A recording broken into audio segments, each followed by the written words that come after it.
가족 전체가 신사주예요. 네, 애들하고 좀 가족 전체가 신사주고, 그리고 아버지가 올해 많이 안 좋아요.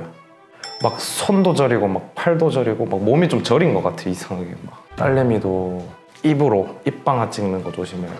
그래서 이게 상문이 좀 무서운 이유가 이제 주당살이라고 들어보셨죠? 옛날에 막 어른들이 막 주당 맞는다 뭐 이런 말 해봤죠. 이런 거 안 들어보셨어요? 그래서 쉽게 말하면은 이렇게 툭 건드려도 죽을 수가 있어요, 이 사람. 특히 아들, 네. 아들이.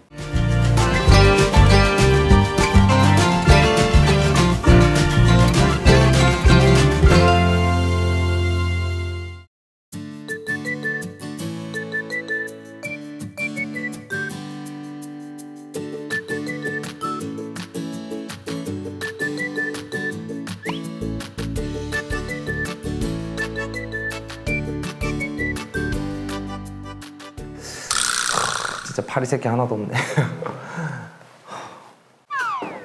아유, 손님도 없는데 술이나 마셔야지. 아이고, 안녕하세요. 네. 첫 손님이시네. 지금 일주일 만에 손님 처음 받는 거예요. 아이고. 그럼 안주는 뭘로 드시겠어요? 안주가 여기에 없는 거예요? 같아요. 네. 제 생각엔 없는 것 같아요. 저는 다른 적인 문제보다 그냥 내가 내 스스로가 마음을 좀 못 잡는 것 같아서 이게 좀 당황하는 거? 네. 마음이 이래서? 네, 그러니까 항상 이렇게 공중에 떠 있는 것 같은 그런 마음이라. 네. 근데 한 가지 물어보고 싶은 게 있는데, 최근에 혹시 뭐 가구 같은 거 들이신 게 있으세요? 크게 없는 것 같은데. 크게 없어요. 가지고 한 게 이렇게 사용한 건 있어도. 그러니까 작은 거라도 좀 빈번하게 샀다든지 그거를 참. 그런 건 없으세요? 제가 봤을 때는 조금 집에 조금 탈이 있거든요. 막 며칠 못 잔 사람처럼 그 잠은 잘 못 자요. 그렇게 돼 있거든요. 근데 보통 이제 집에 동터가 들거나 이러면은 눈이 아파요. 보통 눈이 아프고 하는 일이 좀 막힐 수가 있고 그렇기 때문에 여쭤본 거예요.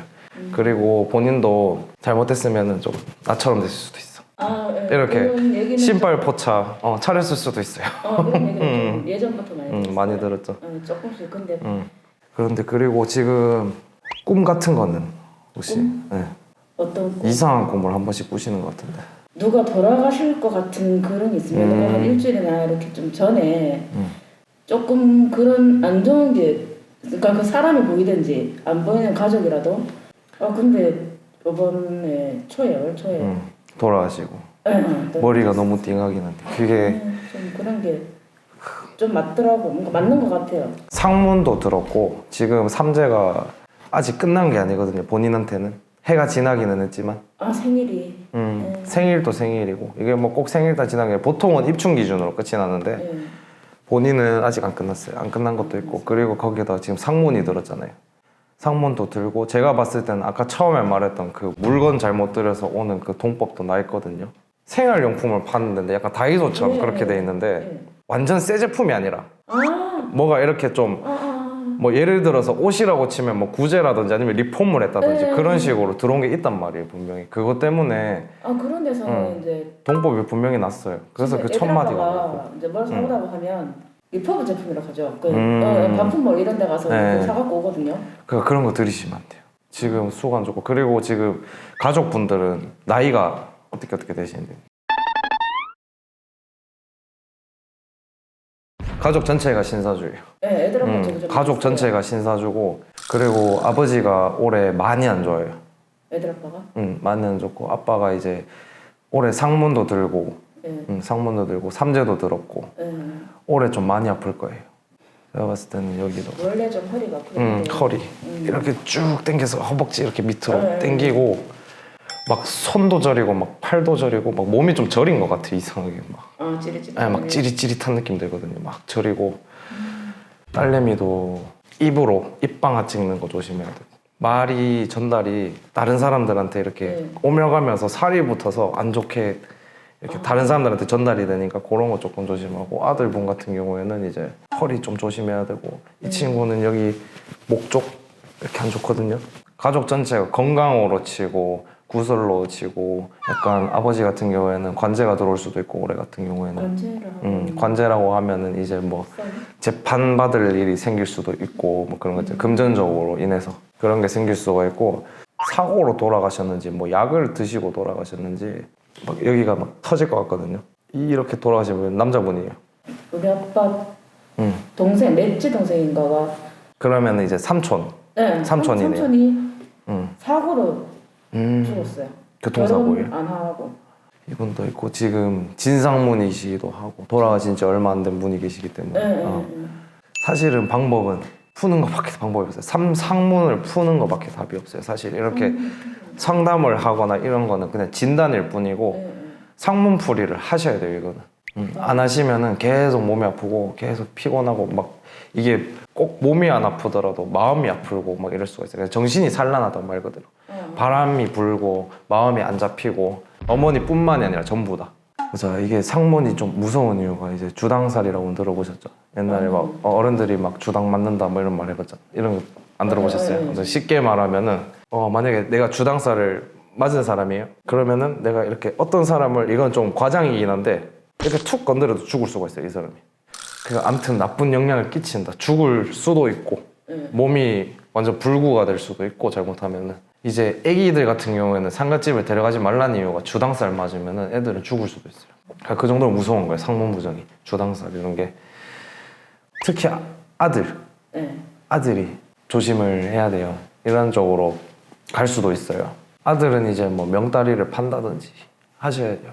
쉽게 말하면은 이 집에 지금 끊겼어요. 무당이 끊긴 상태인데 이 세대에 지금 나와야 돼요. 명다리를 팔라는 이유가 얘를 이제 신령님 전에 팔아서 이 집 자손이 아닌 것처럼 보이게. 그러니까 한마디로 수양 자손이 돼서 여기 피해가고 그리고 이 친구가 결혼할 때까지 우리가 빌어주는 거예요. 팔면 빌어주고 이제 금판에다가 이름을 새겨가지고 계속 빌어주는 거예요. 가물 눌러달라고 아니면 그 마음에 있는 풍파 이런 것 좀 없애달라고. 그래서 명다리를 파는 거죠. 제가 이제 저 작년 10월달쯤인가 네. 기도를 올렸어요. 기도를 올렸다고요? 그러니까 기도를 올린 게 그냥 이제 불 얽히고 이런 게 아니고 이제 제같이 이제 그걸 했어요. 본인이? 아니요. 그 무당집에 가서? 네, 그런 식으로 했는데 그러고 나서 제가 물어보니까 그게 파는 거다라고 얘기를 하더라고요. 어떻게 했는데? 방식이 어땠는데요? 근데 딱 뭐 축원을 뭐 어떻게 막 하면서 한다든지 뭐 그런 건 없고? 그러니까 그건 아니었던 것 같아서 그거는 엉망이에요. 판박하는 개념이 제가 알기로는 그러니까 쉽게 말하면은 이제 신령님 전에 이런 친구를 이제 잘 봐주세요라고 고해야 되잖아요. 네. 근데 그렇게 상만 차린다고 알아요? 신한테 보고를 해야지. 얘기를 했어요. 이름하고 이렇게 해가지고 다 이제 우리 식구 거. 그거를 이름을 말하면서 분명히 또 축원을 해야 되고 이제 뭐 경이라도 쳐야 되고 이제 제가 알기로는 경상도 쪽은 또 이제 막 스님들, 법사님들이 이런 걸 많이 하시니까 그렇게 하시는 분들은 경문을 읽고 하거든요. 근데 그런 게 없었다면 그건 판 게 아니에요. 그거는 엉터리. 돈만 날리신 거예요. 안 팔린 게 아니에요. 그건. 원래 애기를 팔았다고 했잖아요. 네. 근데 그때가 언제예요? 양력 11월.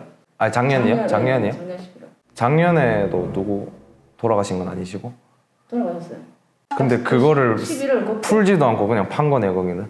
이 친구는 작년에 팔면 안 돼요. 엉터리 하신 거예요, 지금. 그렇게 받을 수가 없는 해였어요. 그것도 이게 그리고 상문이었잖아. 진상문인데 그거를 그 무당이 풀어주지도 않고 그냥 팔았다. 이건 진짜 아닌 것 같아요. 이거는 완전 엉터리. 앞뒤가 바뀌었어요. 당연히 나쁜 거를 쳐내고 좋은 거를 해야 되잖아요. 나쁜 거를 쳐내고 좋은 걸 해야 되고 좋은 걸 받더라도 이게 다 시기가 있고 근데 그 시기도 모르는 그런 사람이 저도 뭐 받은 지 얼마 안 된 사람인데 그건 알거든요. 그 시기도 안 되는데 그렇게 해버리고 나쁜 거 쳐내지도 않았는데 팔아버리면 그건 정말 더 어떻게 보면 안 한 것만 못한 거로 된 거예요. 그 한마디로 지금 얼굴에 기름이 막 떠 있는데 이 상태로 분칠을 지금 한 거예요. 제가 봤을 때는 지금 너무 엉망진창이고 보는데 막 너무 머리 아파요 지금. 그리고 원래 이렇게 진상문 들었을 때는 점도 이렇게 보는 거 아니에요.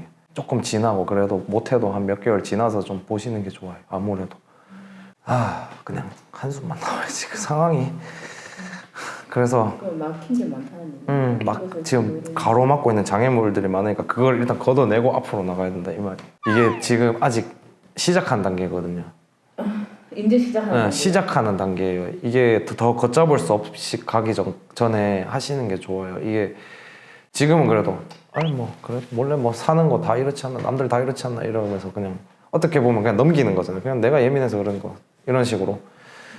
근데 이게 어느 순간에 가면은 나도 주체가 안 되는 경우까지 갈 수가 있어요.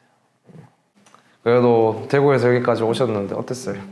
집안에 문제가 뭔지를 대충 알겠고 이제 방법도 조금씩 네. 생각을 할 수 있겠고 내가 생각하기 나름인 것 같아요. 내가 마음 잡고 이러는 거 맞아요. 모든 일은 내가 마음 잡고 하기 나름이고 근데 저희 같은 경우에는 이제 쉽게 갈 수 있게 길을 알려주는 것 뿐이고 선택은 본인이 하는 거예요. 올해는 근데 좀 가족들 전부 다 건강 많이 조심하시고 네. 입방아 오르내리는 거 조심하시고 알겠습니다. 그리고 병원이라고 생각하고 무당집도 병원이라고 생각하고 병원도 큰 병이 있으면은 두세 번은 가보고 마음에 드는 데를 가잖아요. 예. 그러니까 어머니도 그렇게 한 번 간 데서 하라고 한다고 하지 마시고 예, 알겠습니다. 가보고 이 사람 좀 믿을 만하네 이런 데 가셔서 하시면 돼요. 알겠습니다. 알겠습니다. 네.